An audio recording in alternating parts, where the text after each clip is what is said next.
What's going on, boys? Welcome back to another video. Now, before we get into the video, I'd really appreciate if you hit the like button and subscribe to my channel. It really does help me out. Anyway, let's get into the review. Today we've got 87 rated Carlos Alberto review. It's centre-back version. It's the only centre-back version as of right now. Now, as far as skill moves and weak foot go, 3-star skills, 4-star weak foot. So for a centre-back, it's actually quite decent, to be fair.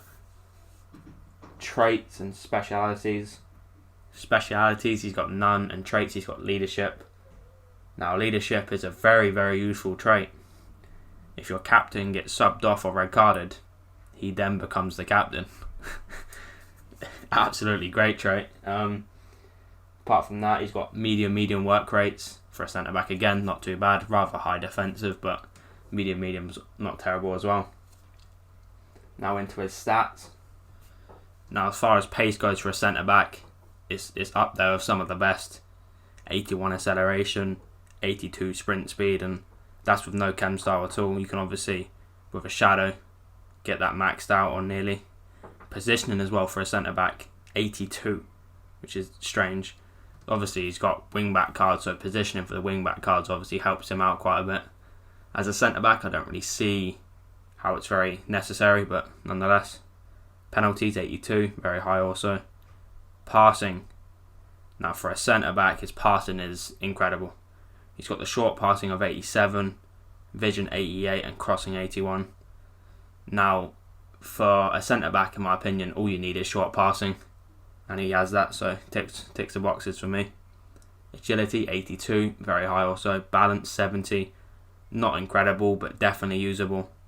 Reactions, 86, very high. Ball control, 83, decent. Dribbling, 78, still decently high for a centre-back. And also 88 composure.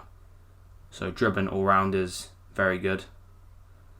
Now defending, 91 interceptions, 88 heading accuracy, 90 defensive awareness, 86 standing tackle, and 84 sliding tackle.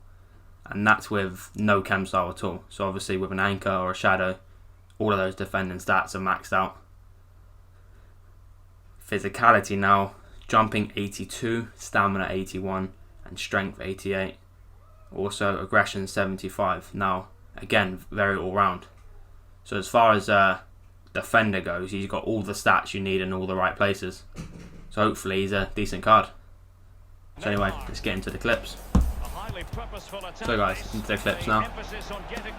Now, how did he perform for me? For me, he's up there with the Militaos, the Varans, the top tier centre backs. Not quite the Maldinis, the Rios, but definitely a very decent option. Also the Brazilian links as well, just get you some decent strong links. Now, the biggest positive for me has to have been the pace. It felt like playing a full-back and centre-back. It's just so quick. He managed to keep up with a lot of players. Managed to track back decently as well. As far as chem style, I used an anchor on him. I thought the shadow was a little bit of an overkill. But with an anchor, I can up the pace, the defending, and the physical all in one. So it just makes him an all-round beast, to be honest. Now, to be honest, in these games, I got smacked. In majority of these games, I think I took the L. He honestly, he tried his best to keep me in the games, but I was playing quite bad, to be honest. Right guys, so let's talk about a few of the clips. Now for me, obviously he tracks back incredibly well, but a few issues I found is not all the time when he tackled the ball did he end up keeping the ball. He was a little bit of a clumsy defender. It worked well for me in quite a few occasions, but in the high level games, let's say if you're maybe an elite FUT Champions player, he will start costing you. Maybe not games, but definitely a few goals. I say that while giving away an absolutely stupid pass. Right, so that's the end of the clips. I didn't actually manage to get that many. I did play, I believe, 11 games with him, but getting defender clips is quite difficult.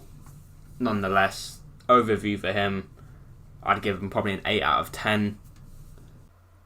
Right, so into the positives. Now, no surprise being pace. He's so quick. I said before, but it honestly feels like you're using a full-back and centre-back. His recovery speed is stupid good. Now, other positives, passing, definitely. Especially his short passing. I don't think, apart from the one stupid pass I made, I don't think he ruined any passes for me. Also, his lob passing is very decent. I played a few balls from centre back out wide to my fullbacks and sent them on runs, and I don't think he failed any of the passes. Also, dribbling, 82 agility is super high, but he's got decent ball control, so for a centre back he feels quite nimble on the ball. He's also got the reactions and composure combo, so he's very, very decent at reading where the ball's going to be. Defending is all round very, very decent. His interceptions is definitely his main strong point. He's always there to try and intercept the ball and just annoy attackers. Physical stats also, jumping's kind of irrelevant in this game because heading's so poor. Stamina's very high, and also decent strength as well. Aggression a little bit low. High aggression for centre backs is quite decent because they rush into tackles. Right, so now into the negatives. There aren't really that many to talk about. There are a few that kind of annoyed me, especially when you think about the price you're paying. One of them being strength. He doesn't feel that strong on the ball. Not really a presence. Hasn't got the build for a centre back, which is obviously not that great. And also standing and sliding tackle. A lot of the time when I went in for a tackle, he wouldn't come out with the ball. He more like pecked at the ball rather than actually win the ball off the attacker. So guys, that's the end of the negatives and also the end of the review. If you did like this review, please leave a like. It does help out the channel, and subscribe if you're new. But anyway guys, I'll see you in the next one. Peace.